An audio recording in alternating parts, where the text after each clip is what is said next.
আজ থেকে আপনারা জানেন 6টার পরে কোনো দোকানপাট খোলা থাকবে না। সরকারের সিদ্ধান্ত আজ থেকে বাস্তবায়ন হবে, সন্ধ্যা 6টার মধ্যে সমস্ত দোকানপাট বন্ধ রাখতে হবে। তাহলে অনেক ব্যক্তি আছেন যারা ব্যবসা বাণিজ্য করে জীবনে সংসার চালান, স্ত্রীর ওষুধ কেনেন, মূলত বাজারটা চলে সন্ধ্যার পরে, সেই বাজার বন্ধ হবে 6টার মধ্যেই।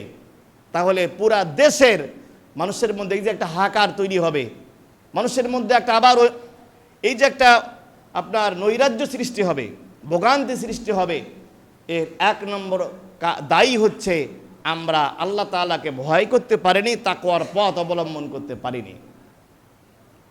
যদি আপনি ভয় করতেন, আমি যা করছি আল্লাহ সেদিন কিয়ামতের দিন ভিডিও আকারে দেখাবে, তাহলে আমরা কি অন্যায় কাজগুলো করতে পারতাম না।